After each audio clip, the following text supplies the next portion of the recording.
Assalamualaikum warahmatullahi wabarakatuh. Innal hamdalillah nahmaduhu wa nasta'inuhu wa nastaghfiruh wa na'udzu billahi min shururi anfusina wa min sayyiati a'malina. May yahdihillahu fala mudilla lahu wa may yudlil fala hadiya lahu. Asyhadu an la ilaha illallah wahdahu la syarika lahu وأشهد أن محمدًا عبده ورسوله يا أيها الذين آمنوا اتقوا الله حق تقاته ولا تموتن إلا وأنتم مسلمون يا أيها الناس اتقوا ربكم الذي خلقكم من نفس واحدة وخلق منها زوجها وبث منهما رجالًا كثيرًا ونساء واتقوا الله الذي تساءلون به والأرحام إن الله كان عليكم رقيبًا يا أيها الذين آمنوا اتقوا الله وقولوا قولا سديدا يصلح لكم أعمالكم ويغفر لكم ذنوبكم ومن يطع الله ورسوله فقد فاز فوزا عظيما أما بعد فإن أصدق الحديث كتاب الله وخير الهدي هدي محمد صلى الله عليه وعلى آله وسلم وشر الأمور محدثاتها وكل محدثة بدعة وكل بدعة ضلالة وكل ضلالة في النار. Kepada kaum muslimin dan muslimat yang mudah-mudahan dirahmati oleh Allah SWT, alhamdulillah kita bersyukur kepada Allah Subhanahu wa taala atas segala nikmat yang Allah karuniakan kepada kita, nikmat Islam, nikmat iman, nikmat sehat, nikmat afiat, nikmat dijauhkan oleh Allah dari berbagai macam malapetaka. Kita bersyukur kepada Allah atas semua nikmat, dan nikmat yang Allah berikan kepada kita sangat banyak dan tidak akan dapat kita hitung. Yang paling besar dari nikmat itu diberikan hidayah di atas Islam dan sunnah. Ini yang harus selalu kita ingat agar kita berpegang teguh kepada Al-Quran wa sunnah ala fahmi salaf. Kita harus berpegang teguh kepada Al-Quran wa sunnah ala fahmi salaf. Kita berjalan di atas naungan Al-Quran wa sunnah, berjalan di atas hidayah Al-Quran dan sunnah, dan juga cahaya Al-Quran wa sunnah ala fahmi salaf. Yang ini wajib kita pegang dan terus berjalan di atas jalan ini. Ikhwani fiddin, a'azakumullah, yang kita akan bahas dalam kesempatan ini tentang manfaat atau buah dari iman kepada al-qada wal qadar. Arti thamaratul iman bil qada wal qadar. Saya mengambil tentang thamaratul iman bil qada wal qadar ini dari kitab Al-Iman bil Qada wal Qadar yang ditulis oleh Syekh Muhammad bin Ibrahim Al-Hamd, yang dikasih takdim oleh Syekh Abdul Aziz bin Abdullah bin Baz rahimahullah.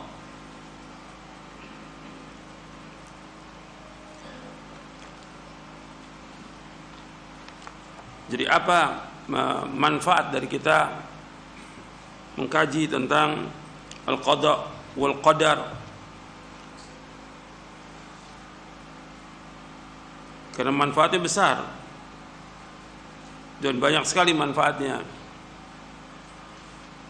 Antum catat. Yang pertama yaitu ada'u ibadatillahi azza wa jal. Ada'u ibadatillahi azza wa jal, artinya menunaikan ibadah kepada Allah azza wa jal. Arti dengan adanya al-qada wal qadar ini, kita menunaikan ibadah kepada Allah dengan melaksanakan ibadah kepada Allah, mentauhidkan Allah, menjauhkan segala macam perbuatan syirik. Kita melaksanakan perintah-perintah Allah, menjauhkan larangannya. Seperti yang sudah saya jelaskan ketika kita membahas tentang al-qada wal qadar, kewajiban kita yang pertama mengimani, yang kedua apa? Mengamalkan. Kewajiban kita yang pertama mengimani, yang kedua mengamalkan. Itu yang sudah kita bahas. Ketika disebutkan untuk mengamalkan, yang pertama kali mengamalkan tentang tauhid kepada Allah Subhanahu wa taala. Meyakini bahwa semua sudah ditakdirkan oleh Allah SWT, Kewajiban kita sebagai seorang hamba ibadah, karena Allah menciptakan kita untuk apa? Ibadah. Wa ma khalaqtul jinna wal insa illa liya'budun. Tidak aku ciptakan jin dan manusia melainkan untuk beribadah kepadaku. Kita diperintahkan oleh Allah untuk ibadah. Laksanakan ibadah itu sesuai dengan syariat. Kita wajib mengikhlaskan ibadah kepada Allah, menjauhkan segala macam perbuatan syirik. Dan nanti seluruh ibadah itu mengharap hanya kepada Allah, tawakal kepada Allah, takut kepada Allah, cinta kepada Allah. Seluruh bentuk ibadah kita lakukan dan kita tujukan hanya kepada Allah SWT. Termasuk juga kita berdoa. Kalau sudah tetapkan tentang qada wal qadar, ya doa tetap jalan, ibadah tetap jalan. Tidak bersandar kepada semuanya, tapi tetap kewajiban kita melaksanakan ibadah kepada Allah. Sebab ad-du'a huwal ibadah, kata Rasulullah SAW. Rasulullah bersabda, ad-du'a huwal ibadah. Doa itulah ibadah. Kemudian yang kedua al-khalas minasyirik. Artinya kita dengan mengimani al-qada wal qadar, kita akan terbebas dari kesyirikan. Ini masih kaitan dengan yang pertama. Kita menetapkan bahwa yang berkuasa hanya Allah, hanya satu ilah yang menetapkan semua ini, itu Allah. Yang menciptakan seluruh makhluk ini Allah. Yang menetapkan semua takdir ini Allah. Allah yang menciptakan, Allah yang memberikan rezeki, Allah yang mengatur alam semesta, Allah yang menghidupkan, mematikan, dan segala macam juga. Semuanya Allah yang mengatur semua alam semesta ini, hanya Allah SWT. Dan manusia akan kembalikan kepada Allah SWT. Kalau memang Allah satu-satunya yang punya kehendak, yang menetapkan, yang menentukan, yang mengatur dan segalanya, maka kita wajib beribadah hanya kepada Allah saja. Tidak boleh kita berbuat syirik. Kalau seorang sudah mengetahui itu semuanya, dia akan bergantung hidupnya hanya kepada Allah. Dia berdoa hanya kepada Allah, dia meminta hanya kepada Allah, dia minta tolong kepada Allah. Ketika mengalami kesulitan, dia hanya mengharap hanya kepada Allah. Semuanya kembali kepada Allah. Jadi terbebas dari segala macam bentuk kesyirikan. Tidak mengharap kepada manusia, tidak beribadah kepada makhluk, tapi beribadah hanya kepada Allah. Dan juga menetapkan bahwa semua kebaikan, kejelekan dan segala macam ini sudah Allah takdirkan, dan Allah yang menciptakan semuanya. Seluruh amal kita dan apa yang kita lakukan, semuanya Allah yang menciptakan. Wallahu khalaqakum wa ma ta'malun. Dan Allah yang menciptakan kamu dan apa yang kamu kerjakan. Ini yang kedua. Jadi seorang mukmin wajib meyakini demikian, bahwa enggak ada satupun yang terjadi di langit dan bumi kecuali dengan kehendak Allah. Yang bisa memberikan manfaat itu hanya Allah, yang bisa menolak bahaya itu hanya Allah. Yang menetapkan tentang adanya musibah, bencana, petaka, wabah dan yang lainnya, yang menetapkan Allah Ta'ala. Dan yang menghilangkan semua itu hanya Allah. Perhatikan tuh, yang menghilangkan semua itu, bencana, petaka, mara bahaya, wabah, penyakit, semuanya hanya Allah. Kalau sudah seperti itu, kewajiban kita beribadah hanya kepada Allah dan tidak boleh kita berbuat syirik kepada Allah Ta'ala. Kemudian yang ketiga, husul hidayah wa ziyadatul iman. Artinya dengan kita mengimani takdir ini, maka akan memperoleh hidayah dan akan bertambah iman. Kalau betul-betul kita mengimani tentang takdir seperti yang sudah kita bahas, dengan tingkatannya al-ilmu, al-kitabah, al-masyiah, al-khalq, 4 tingkatan itu, dengan dalil-dalilnya kita meyakini dan kita mengamalkan, maka akan bertambah iman kita, akan diberikan hidayah oleh Allah Subhanahu wa taala. Allah berfirman dalam surah Muhammad ayat 17, "Walladzina ihtadaw zadahum huda wa atahum taqwahum."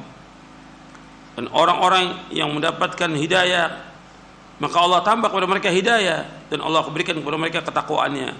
Dalam surah Muhammad ayat 17.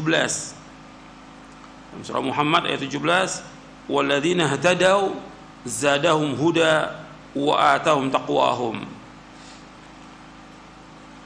Dan orang-orang dapat petunjuk, kami tambah kepada mereka petunjuk dan kami akan berikan kepada mereka ketakwaan mereka. Jadi kalau kita mengimani semua itu akan ditambah hidayah oleh Allah Taala. Begitu juga Allah berfirman dalam surah At-Taghabun ayat 11. Ma asaba min musibatin illa biidznillah wa man yu'min billahi yahdi qalbah wallahu bikulli syai'in alim. Tidaklah menimpa sesuatu, artinya tidaklah terjadi musibah melainkan dengan izin Allah. Barang siapa yang mengimani, beriman kepada Allah, maka Allah akan tunjuki hatinya. Tidaklah terjadi musibah melainkan dengan izin Allah. Dan barang siapa yang beriman kepada Allah, Allah akan tunjuki hatinya. Dijelaskan oleh Al-Qamah rahimahullah tentang ayat ini, huwa ar-rajulu tusibuhul musibatu faya'lama anna min kibarillahi ta'ala fayusallim wa yarda. Kata Al-Qamah rahimahullah tentang ayat ini, surah At-Taghabun ayat 11, yaitu seorang yang ditimpa musibah dan dia mengetahui bahwa musibah ini datangnya dari Allah, dia taslim, artinya dia menerima dan dia redha, dia terima, dia redha, maka Allah akan tunjuki dia hatinya. Makanya kita harus meyakini bahwa semua bencana, semua musibah ini semua berjalan dengan izin Allah. Gak mungkin ada sesuatu yang terjadi di langit, di bumi yang tidak dikehendaki Allah, tidak mungkin. Semua berjalan dengan kehendak Allah, semua berjalan dengan izin Allah SWT. Kita wajib mengimani. Maka ketika mengimani demikian, maka Allah akan memberikan hidayah kepada kita.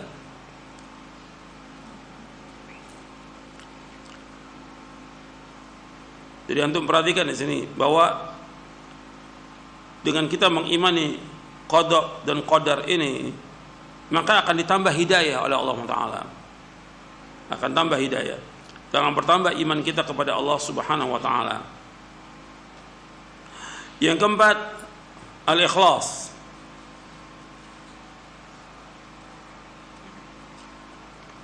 Yang keempat itu ikhlas. Jadi orang yang mengimani al-qada wal qadar, maka orangnya itu akan berbuat dengan ikhlas. Karena yang mendorong dia untuk melaksanakan perintah itu, melaksanakan ibadah itu, yaitu karena perintah dari Allah. Semua urusan Allah, semua kerajaan, semua kepemilikan Allah. Dan apa yang Allah kehendaki pasti terjadi, dan apa yang Allah tidak kehendaki tidak akan terjadi. Tidak ada satupun yang bisa menolak karunia Allah. Maka dengan demikian dia akan berusaha untuk ikhlas.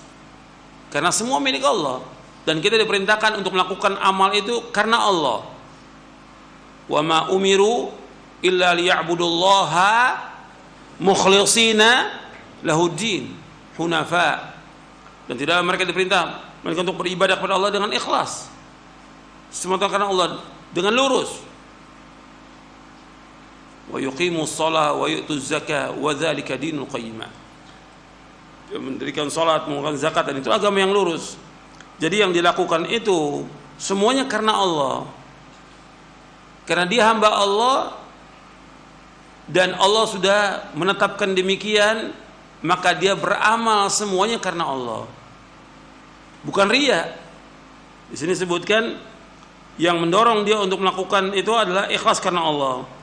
Sehingga kalau dia tahu semua yang mengatur Allah, maka apa manfaatnya dia riya? Enggak ada manfaatnya. Dia hamba Allah, bukan hamba manusia. Dia beramal harus karena Allah. Dia sholat, dia puasa, dia zakat, dia sedekah, dia bangun tengah malam, dia membaca Al-Quran. dia menjadi imam sholat, dia berdakwah, semuanya karena Allah.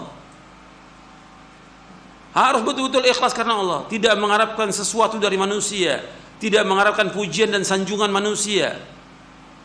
Dia ibadah ikhlas karena Allah, karena dia sebagai hamba Allah. Dan Allah memerintahkan fa'budillaha mukhlishan lahuddin, beribadah kepada Allah dengan ikhlas semata karena agamanya. Jadi dia justru akan lari dari pujian dan sanjungan manusia. Dia tidak mengharapkan pujian mereka, tidak mengharapkan harta manusia, tidak mengharapkan juga sesuatu dari mereka, karena harapan dia hanya kepada Allah Subhanahu wa taala. Jadi manfaatnya besar di sini. Kalau antum betul-betul meyakini tentang al-qada wal qadar, semua ini milik Allah dan semua Allah yang atur, maka kita akan terus beribadah ikhlas karena Allah. Gak ada manfaatnya untuk riya atau mengharapkan sesuatu dari manusia, gak ada manfaatnya. Minta kepada Allah, karena Allah yang memiliki rezeki. Maka Allah memerintahkan was'alullaha min fadli, mintalah karunia kepada Allah. Tidak mengharap pada manusia, tidak ingin dipuji atau disanjung oleh manusia, tidak. Dia sebagai hamba Allah mengharapnya hanya kepada Allah. Jangan mengharapkan sesuatu dari manusia. Itu penting dalam kita beragama ini. Jadi semua ibadahnya ikhlas, bukan karena dunia, bukan, nggak ada manfaatnya. Karena yang kita harapkan ganjaran dari Allah, pahala dari Allah. Yang paling penting lagi yang kita harapkan adalah sorga. Sehingga betul-betul kita ikhlas dalam mengamalkan ini. Yang kelima, at-tawakkul, kesempurnaan tawakal dia kepada Allah. Kesempurnaan tawakal dia kepada Allah. Yang harus dia ingat yang berkaitan dengan al-qada wal qadar, bahwa Allah sudah tetapkan semuanya di Lauh Mahfuz. Tidak mengenai kita kecuali apa yang Allah sudah takdirkan. Sehingga kita betul-betul menyandarkan dengan jujur hati kita hanya kepada Allah. Perhatikan tuh. Jadi i'timadul qalbi 'ala Allah. Artinya hati ini bergantung dengan jujur hanya kepada Allah dalam mengambil manfaat dan dalam menolak bahaya. Jadi sidqu at-tafwid wa i'timadul qalbi 'ala Allah bi jalbi naf'in aw daf'i dharrin ma akhdhil asbab al-masyru'ah. Jadi kita betul-betul jujur dalam menyerahkan urusan kepada Allah, dan ketergantungan hati ini, bersandarnya hati ini hanya kepada Allah dalam mengambil manfaat, dalam menolak bahaya, dan juga menjalankan sebab-sebab yang disyariatkan. Jadi, tawakal kepada Allah. Yang harus kita ingat, apapun nggak akan mengenai kita kecuali apa yang Allah sudah takdirkan buat kita. Itu harus yakin. Makanya Allah menyebutkan dalam surah At-Taubah, surah yang ke-9 di ayat 51, Allah berfirman, "Qul la yusibana illa ma kataballahu lana huwa maulana wa 'alallahi falyatawakkalul mu'minun." Tidak akan menimpa kita, tidak akan mengenai kita kecuali apa yang Allah sudah tetapkan di Lauh Mahfuz. Allah lah penolong kita, Allah pelindung kita. Dan kepada Allah orang-orang beriman tawakal. Jadi hidup ini enggak takut, tawakal. Makanya ketika kita keluar dari rumah, kita baca apa? Bismillahi tawakkaltu 'ala Allah la haula wala quwwata illa billah. Dengan nama Allah kita serahkan, kita tawakal kepada Allah. Tidak ada lain upaya kecuali pertolongan Allah. Jadi enggak usah takut. Sekarang semua serba ketakutan. Mau ke masjid takut, mau ke kantor takut, mau ke ini takut, semua serba takut. Serahkan semuanya kepada Allah. Serahkan. Tidak akan mengenai kita kecuali apa yang Allah sudah takdirkan kepada kita. Tawakal ini penting. Dan ini termasuk syarat iman. Wa 'alallahi fatawakkalu in kuntum Mu'minin, syarat iman. Dan kepada Allah kalian tawakal jika kalian orang beriman. Syarat iman tawakal ini. Jadi jangan kemudian kita terus merasa ketakutan. Serahkan semua urusan kepada Allah. Kewajiban kita sebagai hamba, laksanakan perintah Allah, jauhkan larangannya. Ini penting, tawakal ini. Dan kalau kita mau bahas tentang tawakal aja panjang ini. Manfaat dari tawakal, buah dari tawakal, bagaimana tawakalnya para anbiya wa rusul dan salafus saleh, tawakalnya mereka bagaimana.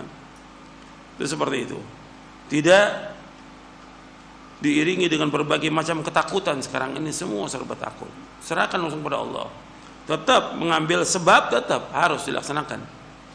Sebab-sebab yang disyariatkan menurut syariat. Tapi tidak menghalangi kita untuk ibadah kepada Allah.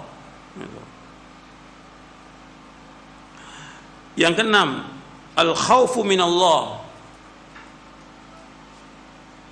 Itu takut kepada Allah. Jadi orang yang beriman, kalau dia meyakini tentang al-qada wal qadar itu, semua Allah yang atur, Allah yang tetapkan, maka dia akan selalu berada dalam ketakutan kepada Allah. Ingat, takut kepada Allah, al-khauf minallah, takut kepada Allah. Bukan takut kepada wabah, bukan takut kepada yang lain, tapi takut kepada Allah.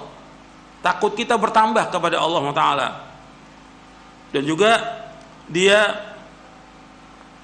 takut dengan dosa-dosa yang dilakukan, takut kepada azab Allah. Takut dia kepada Allah. Orang beriman seperti itu. Dan takut juga dia menyimpang hatinya dari kebenaran. Ini perhatikan, ini yang paling besar ini. Dia takut kalau dia orang beriman kemudian menyimpang. Tadinya dia sudah di atas hidayah, di atas cahaya, di atas Quran, di atas sunnah dia berjalan. Kemudian karena cobaan, ujian, musibah, menyimpang dia dari kebenaran. Ini yang berbahaya. Ini berbahaya. Dia takut itu kalau sampai hatinya menyimpang dari kebenaran. Makanya doa yang Nabi terus berdoa kepada Allah, ya muqallibal qulub, tsabit qalbi ala dinik. Ya Allah yang membolak-balikan hati, tetapkan hatiku atas agamamu. Terus. Karena bukan mustahil orang yang tadinya beramal soleh diakhiri kehidupannya dengan su'ul khatimah. Bukan mustahil.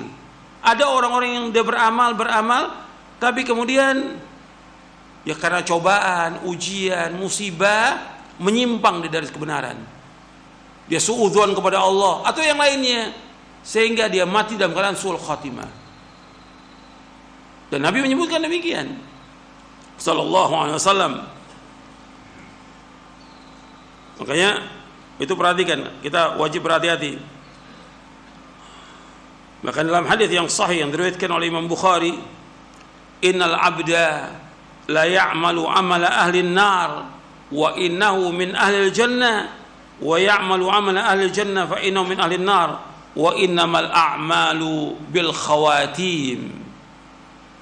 Kata Nabi SAW, sesungguhnya seorang hamba beramal dengan amal ahli neraka dan sesungguhnya dia termasuk ahli sorga. Dan ada orang yang beramal dengan ahli sorga dan dia termasuk ahli neraka. Sesungguhnya amal itu tergantung pada akhirnya. Tergantung kepada akhirnya.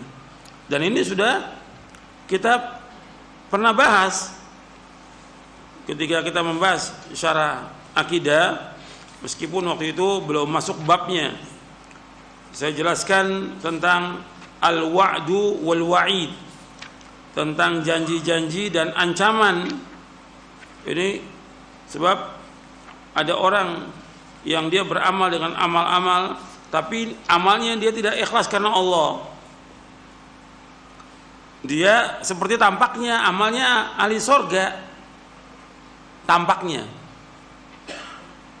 dilihat oleh manusia, tapi hatinya dia nggak ikhlas, dia riya, sehingga dengan itu dia masuk neraka. Antum lihat di syarah akidah Ahlussunnah wal Jamaah, ini sudah pernah kita bahas meskipun belum masuk babnya. Antum lihat di halaman 390. Poin yang ke-46, al-wa'du wal wa'id.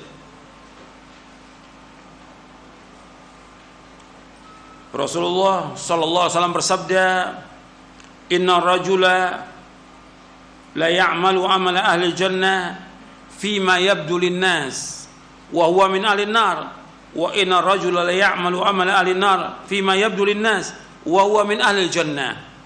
Sesungguhnya seorang mengamalkan amal ahli sorga menurut apa yang tampak bagi manusia padahal ia termasuk ahli neraka. Dan seorang mengamalkan amal ahli neraka menurut apa yang tampak bagi manusia padahal dia termasuk ahli sorga. Hadis ini sahih, diriwayatkan oleh Imam Bukhari, Muslim. Diriwayatkan oleh Imam Bukhari, Muslim dari sahabat Sahal bin Sa'ad As-Sa'idi. Jadi dia beramal dengan ahli surga yang tampak bagi manusia.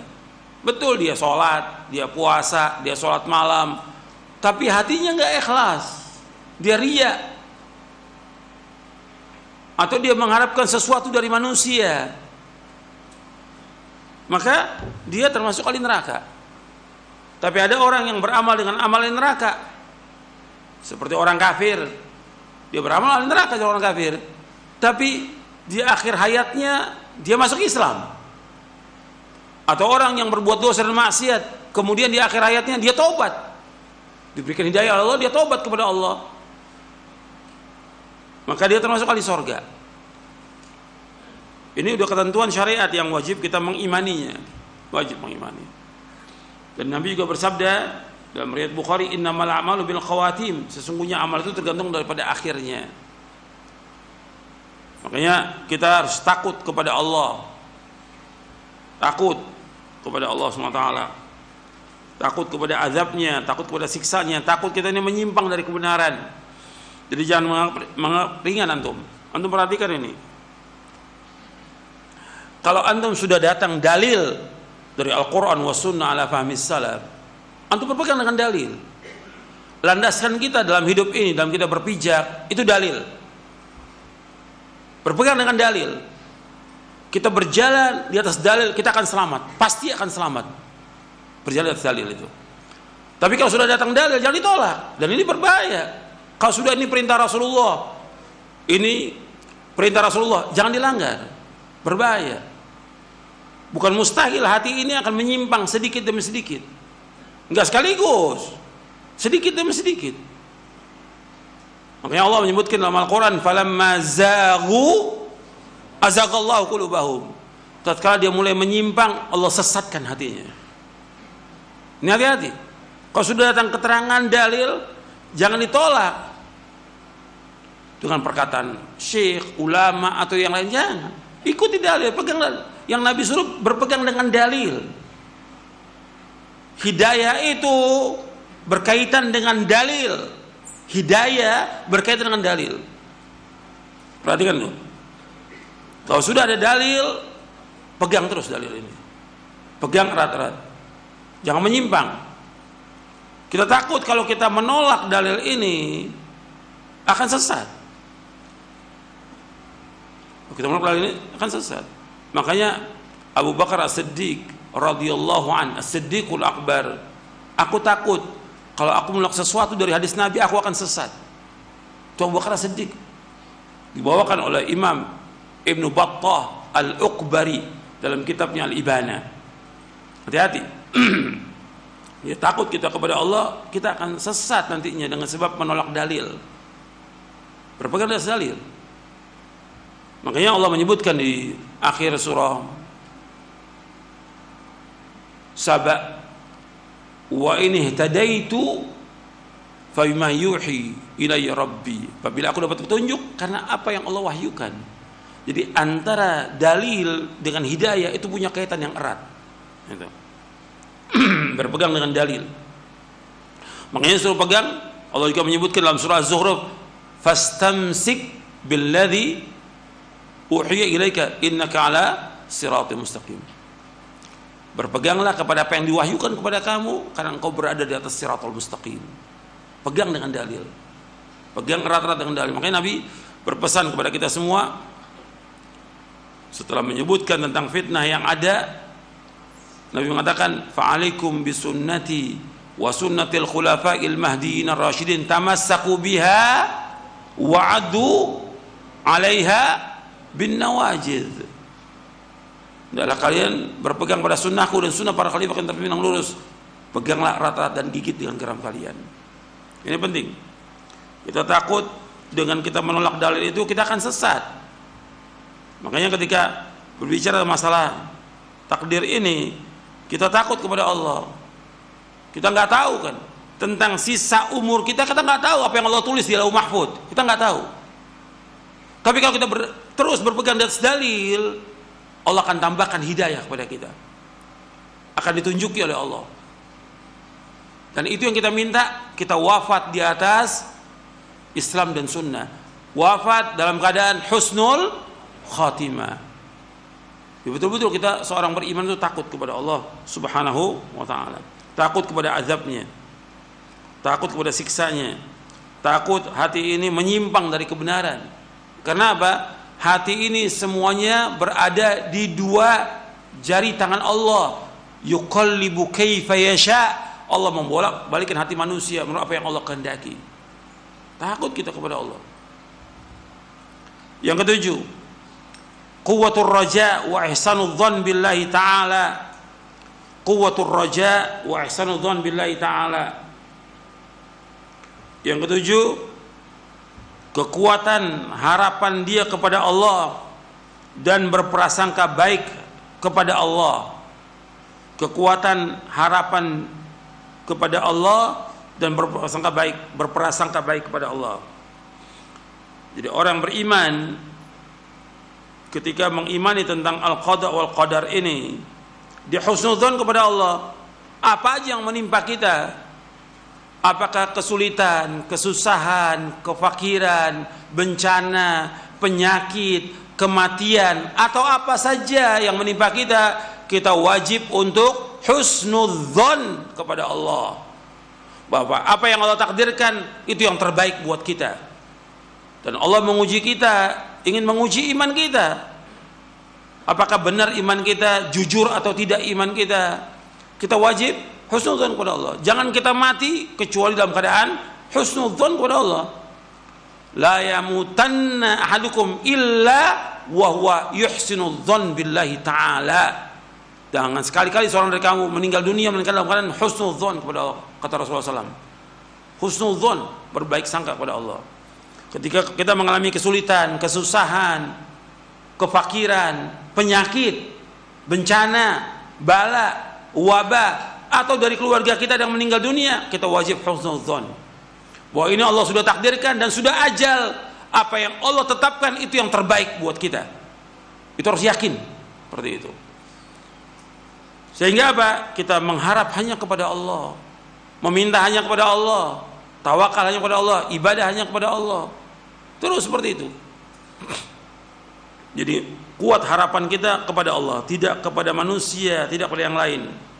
Dan antum harus ingat apa yang Allah takdirkan, apa yang Allah tetapkan, semua penuh dengan keadilan, semua penuh dengan kasih sayang, semua penuh dengan hikmah.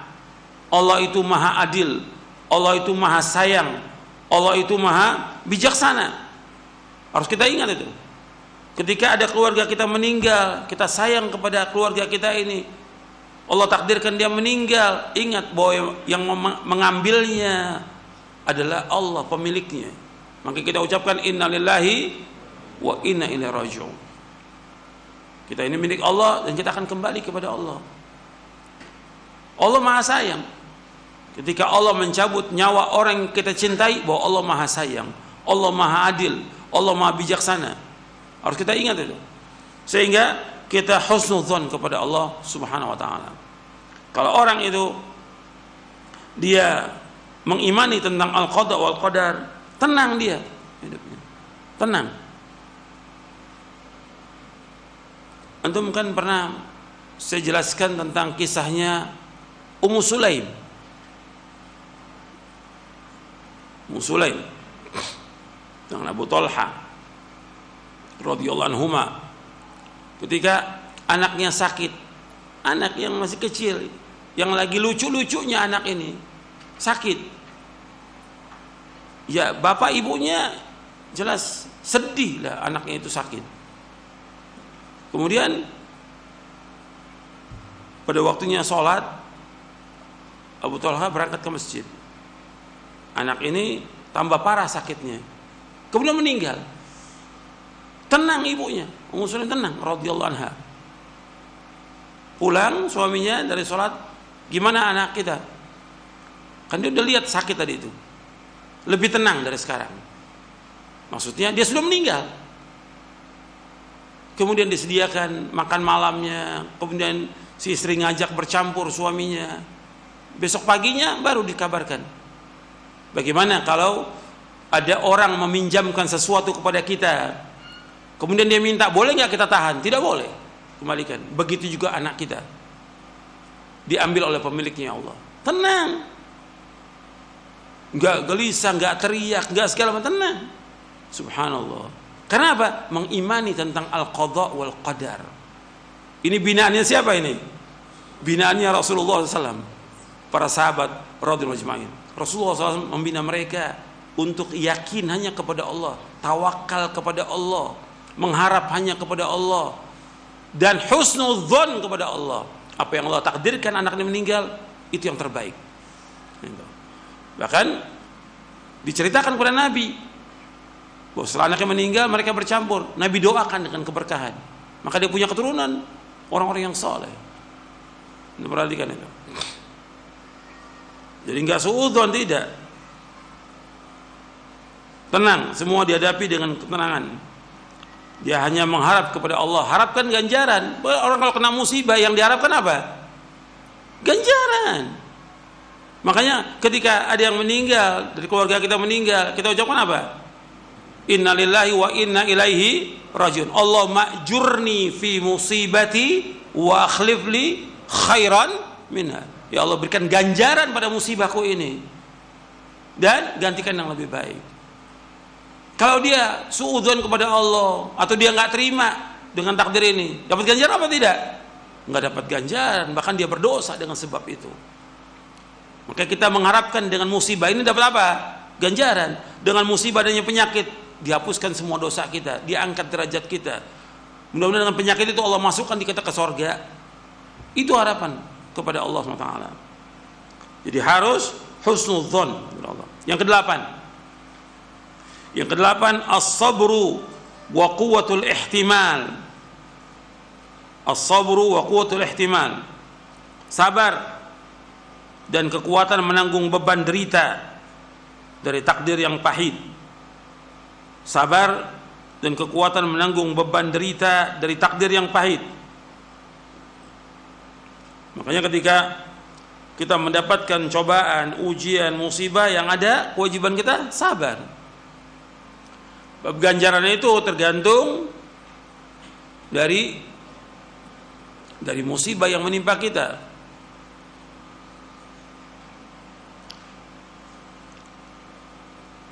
Dan disebutkan di dalam hadis bahwa Nabi bersabda sallallahu alaihi wasallam dalam hadis yang diriwayatkan oleh Imam At-Tirmidzi, bahwa Nabi bersabda bahwa seseorang itu dia mendapatkan ganjaran, innallaha idza ahabba qauman ibtalahum faman radiya falahu ridha wa man sakhita falahu sad.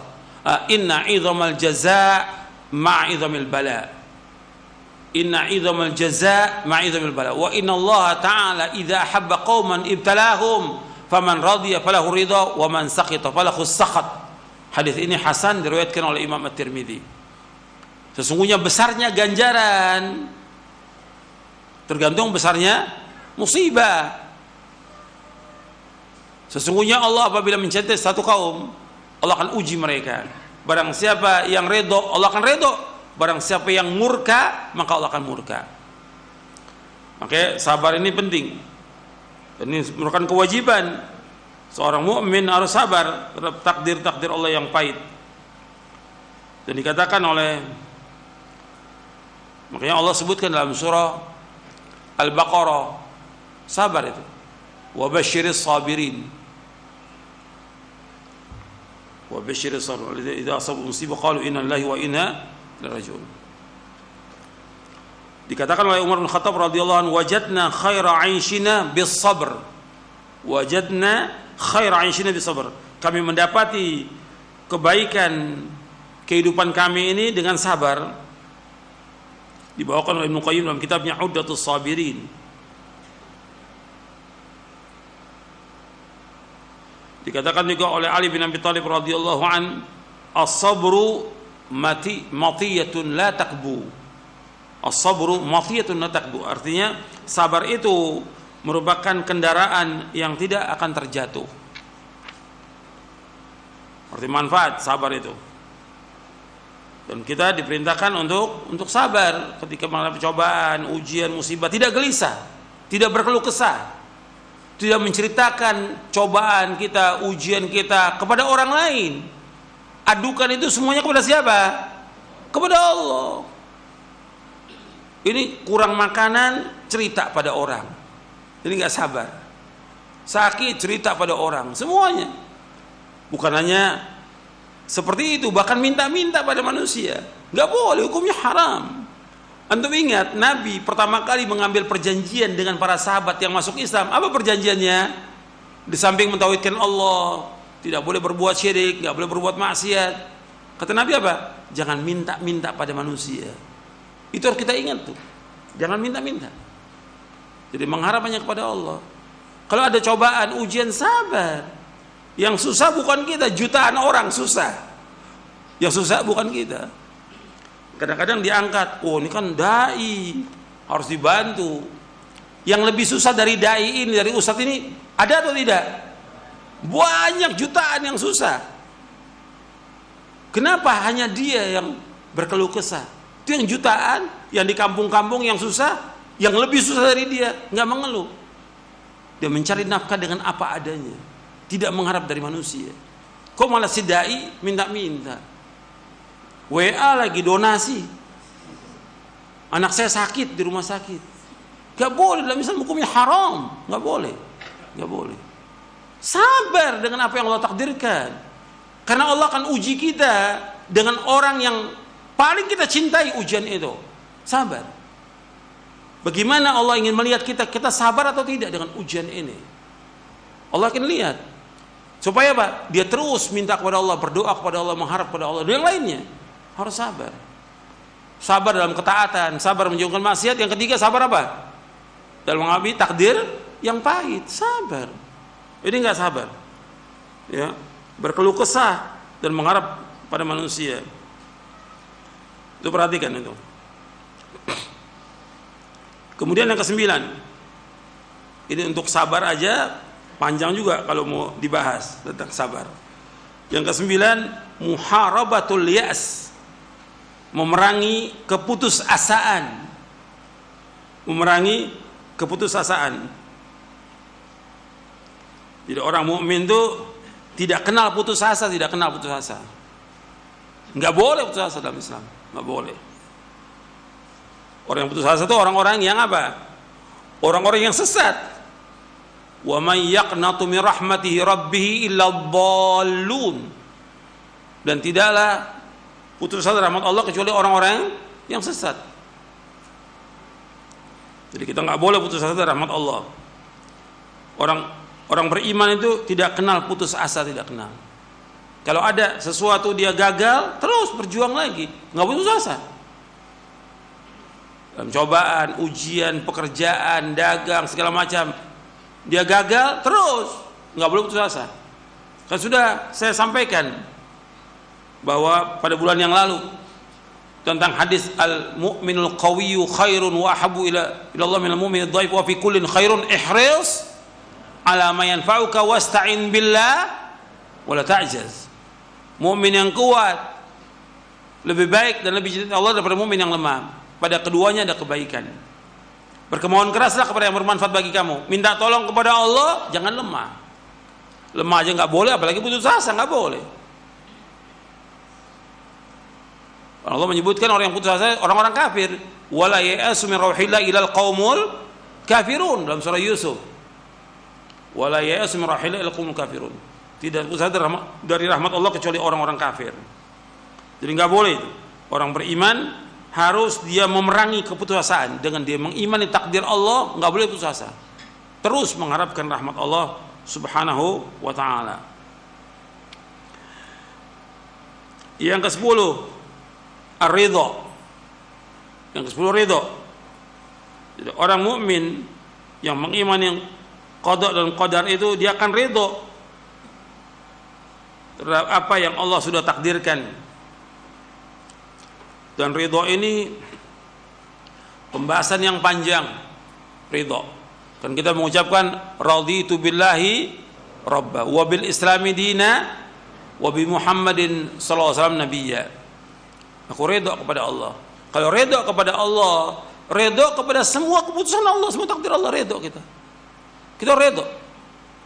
Ridha ketika kita mentauhidkan rububiyahnya Allah, uluhiyahnya Allah, asma wa sifat, kita ridha. Kita ridha dengan semua yang Allah takdirkan, dengan semua yang Allah tetapkan, ridha.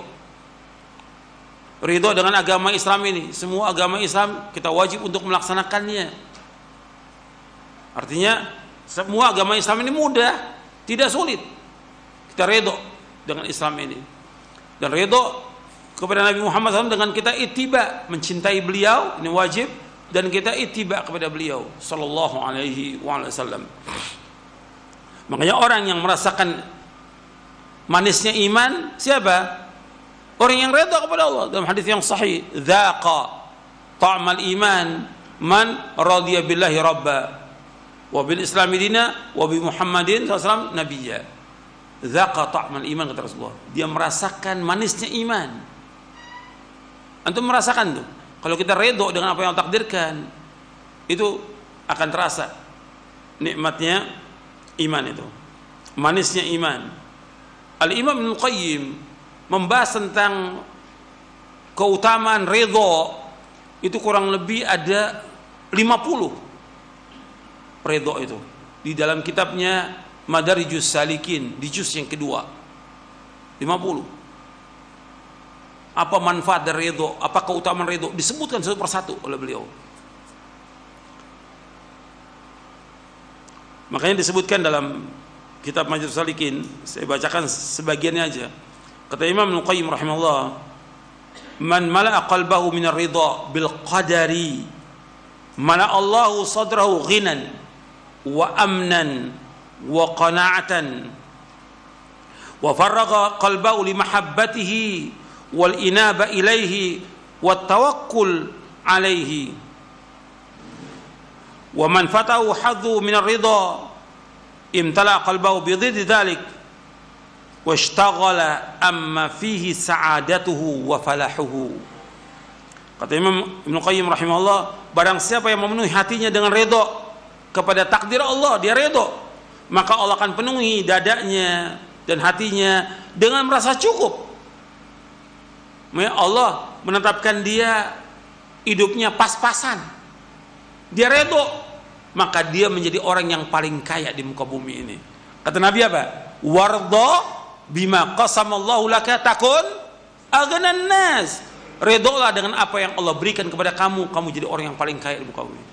Kita punya beras cuma 1 gelas. Cuma 1 gelas. Kita bisa masak hari itu untuk makan dengan istri sama anak, cukup.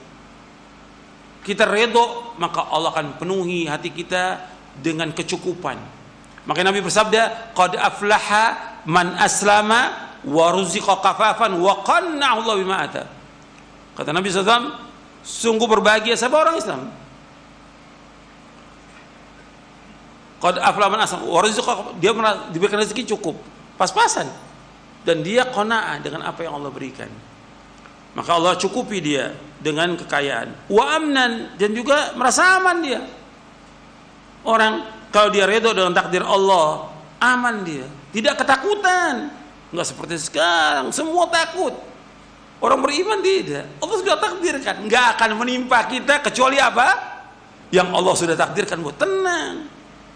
Dia keluar rumah tenang, dia berangkat ke masjid tenang, di masjid juga tenang. Ini enggak ada ketenangan. Karena apa? Karena dia tidak meyakini dengan takdir Allah itu. Wa qana'atan, dia qana', puas dengan rezeki Allah karena Allah takdirkan sudah demikian.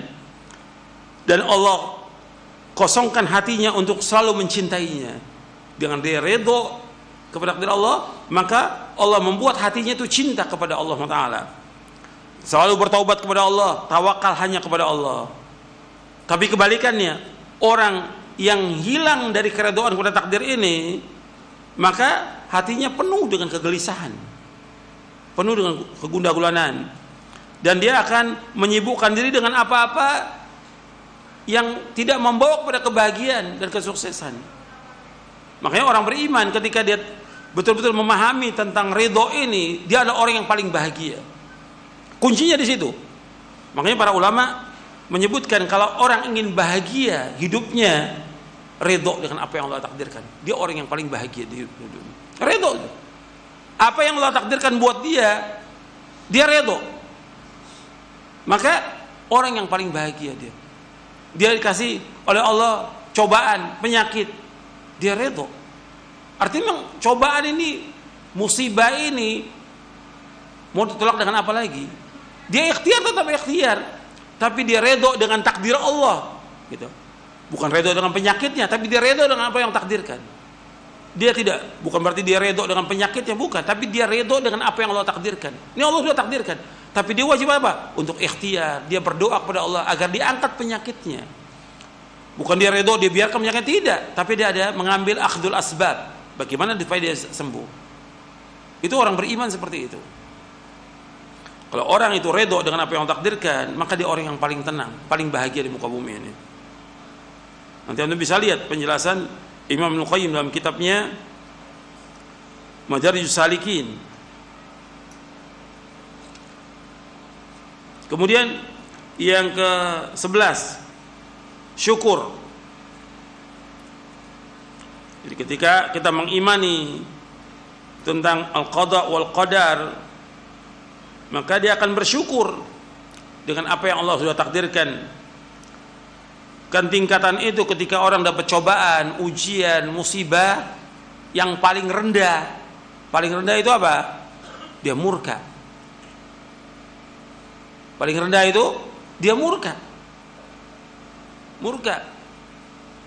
Kalau orang yang murka, Allah juga murka kepada dia. Dia marah dengan takdir Allah. Sakit dia marah. Anaknya meninggal, adiknya meninggal, dia marah kepada Allah. Allah juga marah kepada dia. Man radhiya falahu ridha wa man sakhita falahu qusat. Barang siapa yang ridha, Allah ridha. Barang siapa yang murka, ini yang paling rendah, murka. Yang kedua, sabar. Tingkatan yang kedua di atasnya yang diperintahkan oleh Allah yaitu sabar. Tingkatan yang lebih tinggi lagi ridha. Tingkatan yang lebih tinggi lagi yaitu syukur. Maka di antara para nabi dan para rasul, dia bergembira dengan bala, dengan cobaan itu dia gembira. Wa inna adahum la yafrahu bil bala. Dan sungguhnya seorang di antara mereka bergembira dengan cobaan dan ujian yang menimpa dia. Gembira dia. Kenapa? Dia mensyukuri nikmat itu dengan dia mensyukuri dari cobaan ujian itu akan menghapuskan dosa dia, akan mengangkat derajat dia. Bahkan dengan sebab dia redho itu akan memasukkan dia ke dalam sorga. Dia bersyukur. Makanya kalau orang bersyukur akan ditambah nikmat itu. Kemudian yang ke-12, dan nanti ada kaitannya antara syukur dengan gembira. Dia syukur kemudian juga gembira. Dengan gembira itu seperti Allah sebutkan dalam surah Yunus. Kalau syukur ya kembali kepada surah Ibrahim, la in syakartum la azidannakum wa la in kafartum inna adzabi lasyadid, dalam surah Ibrahim ayat 7. Kalau tentang gembira itu Allah sebutkan dalam surah Yunus ayat 58. Ini kaitannya poin yang ke-11 antara syukur dengan gembira. Qul bi fadlillahi wa bi rahmatihi fa bidzalika falyafrahu huwa khairu mimma yajma'un. Katakanlah dengan karunia Allah dan rahmatnya, maka dengan demikian kalian bergembira. Itu lebih baik dari apa yang mereka kumpulkan. Jadi seorang mukmin, dia dengan apa yang Allah sudah takdirkan, dia gembira, sehingga senang dia dengan apa yang Allah sudah tetapkan, karena akan membawa pada ganjaran pahala. Kemudian yang ke-12, tawadu. Dia akan bertambah tawadu, karena dengan cobaan, ujian, musibah itu orang itu mestinya tambah tunduk, bukan tambah sombong. Ada orang-orang yang kasih cobaan, ujian, tambah sombong dia. Diingatkan, diperingatkan, tambah jauh dia. Ini orang celaka yang seperti ini. Orang beriman tambah tunduk dia. Kan justru cobaan ujian itu akan meluluhkan sifat-sifat keras hatinya, keras kepalanya, sifat sombongnya. Itu akan menggugurkan sifat itu dengan cobaan ujian. Dia tambah mendekat, tambah tawadhu dia tidak sombong. Itu orang beriman seperti itu. Yang ke-13, al-karam was-sakha. Al-karam was-sakha artinya dia murah hati dan dermawan, karena dia meyakini bahwa Allah yang memberikan rezeki. Dia diberikan rezeki oleh Allah, itu Allah yang memberikan rezeki, bukan milik dia, tapi milik Allah. Hartanya yang sekian banyak itu milik Allah. Makanya dengan dia memahami itu, dia banyak sedekah, banyak dia sedekah, banyak dia infak, banyak menolong orang, karena dia yakin bahwa ini semuanya milik Allah, dan apa yang ada pada Allah tidak akan habis, dan Allah pasti akan ganti. Karena Allah berfirman, wa ma anfaqtum min syai'in fahuwa yukhlifu wa huwa khairur raziqin. Apa yang kamu infakkan pasti Allah akan ganti, dan Allah sebaik rezeki. Dan harus diingat lagi bahwa apa yang kita infakkan, kita sedekahkan, itu nggak akan berkurang harta kita. Perhatikan tuh, yang kita sedekahkan, yang kita infakkan nggak akan mengurangi harta kita. Harus yakin itu. Bab yang bersabda Rasulullah SAW dalam hadis yang sahih diriwayatkan oleh Imam Muslim, dia akan bersifat karam. Jadi ma naqasa malu abdin min sadaqah, tidak akan kurang harta seorang hamba dengan sebab sedekah, enggak akan kurang, tetap ditambah oleh Allah SWT. Makanya dengan adanya iman kepada takdir ini, dia akan tambah murah hati, dermawan, tidak bakhil, tidak pelit, karena akhlak yang tercela bakhil, pelit, kikir, kedekut, ini akhlak yang tercela ini, dan dibenci oleh Allah, dibenci oleh Rasulullah SAW. Gitu. Jadi orang beriman itu dia karim. Kemudian yang ke-14, asy-syaja'ah. Asy-syaja'ah wal iqdam, artinya orang yang mengimani tentang qada al-qadar itu dia berani, tambah keberaniannya, tidak penakut. Bahkan dengan dia mengimani al-qada al-qadar, bertambah syaja'ah wal iqdam wa itrahul khawar wal jubn. Wa itrahul khawar artinya dia akan mengenyahkan sifat lemah dan pengecut dengan mengimani al-qada al-qadar.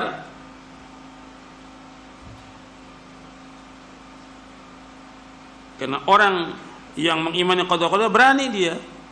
Sekarang kan enggak, kalau dia orang beriman mesti mengimani al-qada al-qadar. Ini bayangkan, antum perhatikan, dia sudah ngaji, bahkan sudah sekolah, belajar Quran dan Sunnah, ketika ada cobaan, ujian, musibah, ada wabah, takut ke masjid. Di mana tuh imannya? Di mana ilmunya? Takut, sapnya rapat, takut. Di mana imannya dia?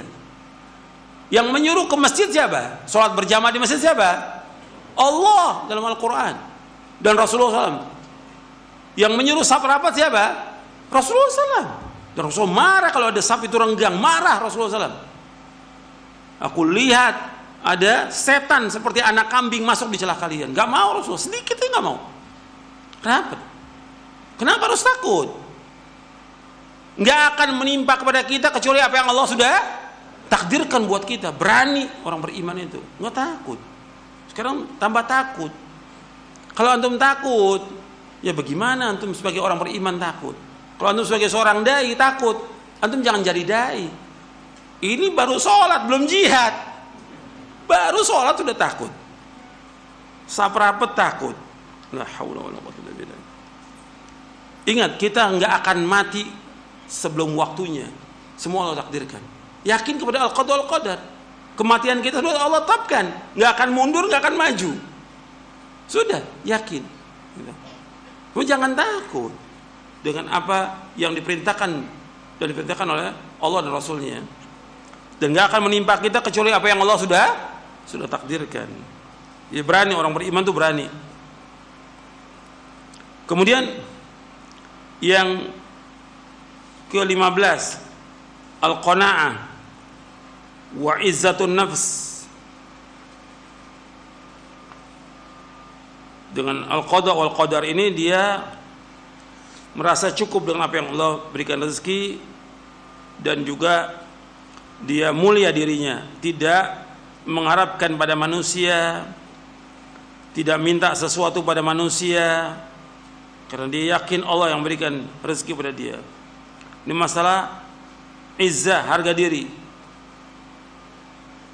Maka dikatakan oleh para ulama, wa idza ruziqal abdu al-qana'a asyraqat alaihi syamsus sa'ada. Kata para ulama, wa idza ruziqal abdu al-qana'a asyraqat alaihi syamsus sa'ada.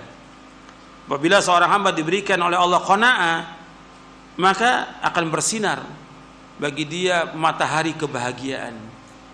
Bahagia dia. Dia qanaah, merasa cukup dengan apa yang Allah berikan, puas dengan rezeki yang Allah berikan. Itu orang bahagia. Qad aflaha man aslama wa ruziqa kafafan wa qanna'a Allah bima ata. Ini hadis sahih riwayat Muslim dan Tirmidzi. Dia orang yang bahagia dengan qanaah, dan dia merasa izzah, enggak minta-minta. Makanya orang mukmin itu punya harga diri. Orang yang mulia itu, kata Nabi, wa'lam anna syarafal mu'min qiyamu bil lail wa izzahu istighna'u 'anil nas, kata Nabi. Kemuliaan seorang mukmin itu dengan bangun tengah malam.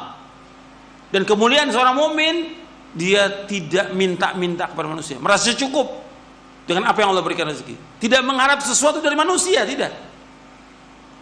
Itu perhatikan itu. Karena rezeki Allah sudah bagi kepada semuanya. Sudah dibagi oleh Allah.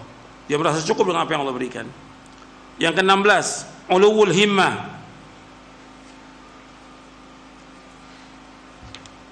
Yang ke-16, ulul himmah. Artinya cita-cita yang tinggi. Dia punya cita yang tinggi. Dengan mengimani qada dan qadar akan membawa dia untuk mempunyai cita yang tinggi. Cita-cita yang tinggi itu bagi seorang mukmin apa? Masuk surga. Sehingga apa? Dia semangat dalam melakukan apa? Ketaatan-ketaatan, amal-amal soleh, kebajikan-kebajikan. Dia berlomba-lomba. Seperti para nabi dan rasul alaihi wasallam, innahum kanu yusari'una fil khairat wa yad'una raghaban wa rahaban wa kanu lana khashin. Dalam surah Al-Anbiya ayat 90. Sesungguhnya para nabi dan rasul itu segera dalam kebaikan, punya semangat yang tinggi, dan berdoa kepada kami dengan rasa harap dan takut, dan mereka khusyuk dalam ibadah kepada kami. Ya, orang beriman itu dengan dia mengimani qadar, bukan tambah malas, bukan putus asa, bukan lemah, tapi semangat dia. Ulul himmah, punya cita-cita yang tinggi orang beriman itu. Anda melihat orang-orang kafir punya cita yang tinggi, orang kafir. Untuk apa? Untuk apa? Dunia. Orang kafir itu nggak ada bagi mereka gagal, terus usaha lagi, terus sampai tercapai dunianya. Orang beriman tidak, yang diharapkan jannah, surga. Cita-cita tertinggi, puncak orang beriman surga. Makanya untuk bisa mencapai surga, melakukan amal-amal soleh dengan ikhlas dan ittiba, maka kita terus melakukan amal-amal soleh, dari mulai tauhid, sholat, berbuat baik pada orang tua, bersedekah, bangun malam, puasa, dan yang lain. Terus membaca Al-Quran, baca buku yang bermanfaat. Cita-cita tertinggi orang beriman itu, tidak lemah. Kemudian yang ke-17, as-salama minal hasad wal i'tirad, selamat dari dengki dan iri dan juga menentang. Jadi orang yang mengimani al-qada wal qadar, dia selamat dari apa? Dari dengki. Karena Allah sudah takdirkan, kenapa iri kepada orang lain? Orang punya motor, punya mobil, yang punya rumah yang besar, dia nggak iri. Nggak usah iri. Mau ngapain dia iri? Dia ini Allah sudah takdir, Allah sudah bagi semuanya. Kita dapat seperti ini, ya sudah.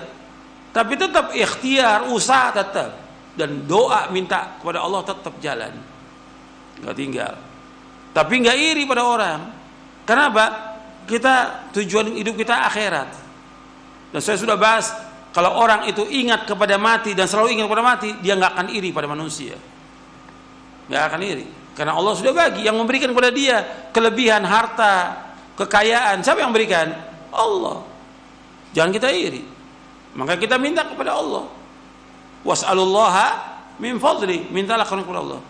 Maka di surah An-Nisa di ayat 32 itu, ketika Allah menyebutkan tidak boleh kita iri, wala tatamannau ma faddalu ba'dakum li ba'd.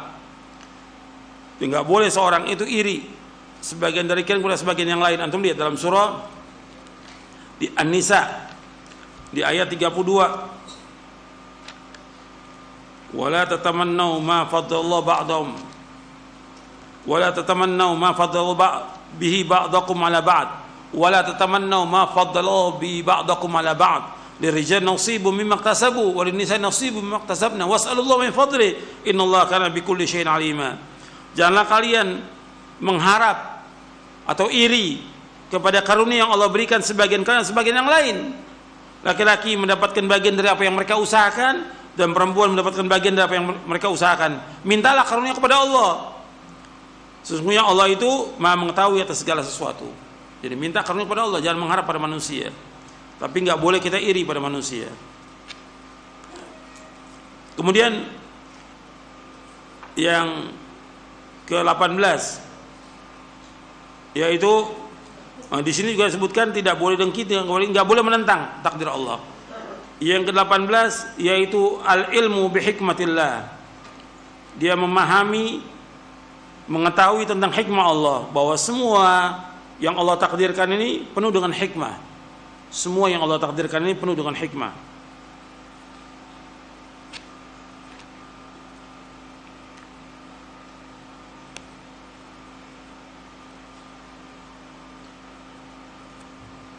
Kemudian yang ke-19, sukunul qalbi wa tuma'ninatin nafs. Sukunul qalb artinya ketenangan hati. Dengan iman kepada qada dan qadar ini, artinya hati ini akan tenang. Hati ini akan tenang.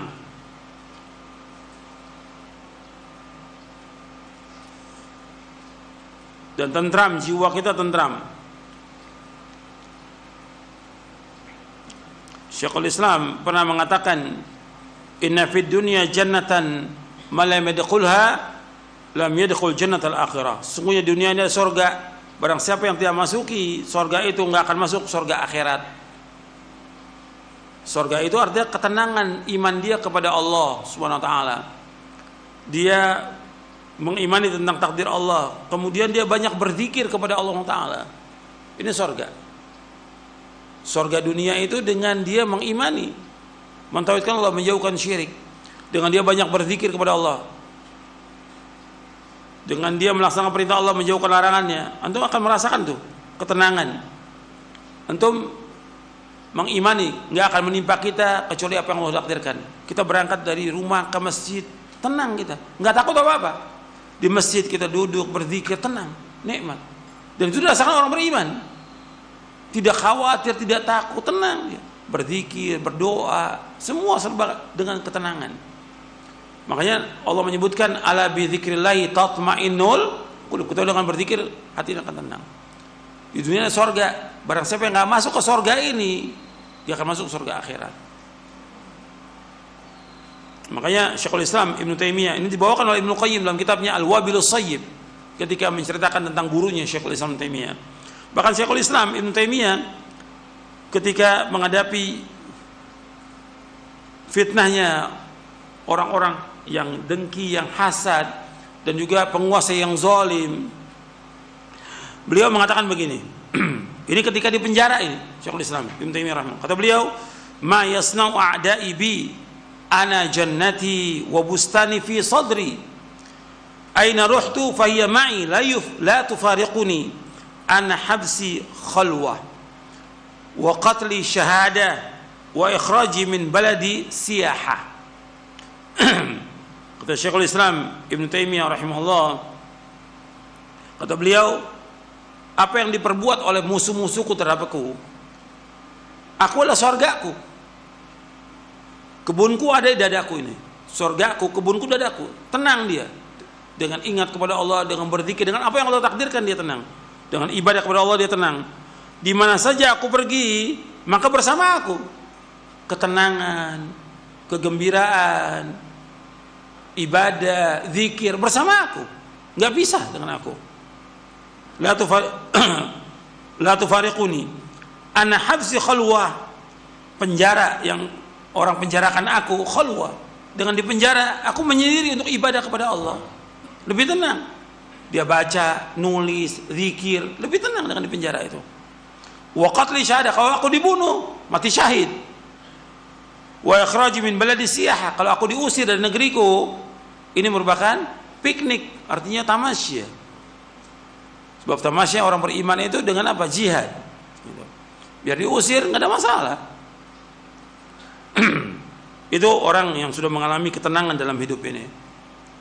Kemudian yang terakhir, bahwa dengan iman kepada al-qada wal qadar itu tahrirul uqul minal khurafat wal abatil, membebaskan akal ini dari semua cerita-cerita yang bohong dan yang batil. Jadi kalau kita beriman dengan al-qada wal qadar, maka akan bebas ini akal kita dari apa? Dari khurafat, dari cerita-cerita bohong, jadi batil, dari semua kebatilan, dari dongeng-dongeng, dari tukang-tukang sihir, dukun-dukun dan segala macam. Jangan percaya tuh semuanya. Meskipun ada persatuan dukun sekarang ini, jangan percaya semuanya. Kebohongan yang ada itu. Dan orang datang ke dukun itu nggak akan diterima sholatnya selama 40 hari. Cerita yang dongeng, orang kalau lagi susah, terpojok, banyak cerita-cerita yang bohong, banyak sudah. Ini umat Islam nih lagi jaya atau lagi kondisi terburuk? Terburuk umat Islam. Kalau terburuk, banyak cerita dongeng. Ada Imam Mahdi, ada ini, segala macam semua cerita. Untuk apa? Memberikan semangat kepada umat Islam. Ini semua kebohongan. Kalau memberikan semangat, cukup dengan Quran dan Sunnah. Menurut Muhammad Salaf, kita akan semangat. Karena Quran Sunnah itu memberikan semangat kepada kita untuk ibadah kepada Allah.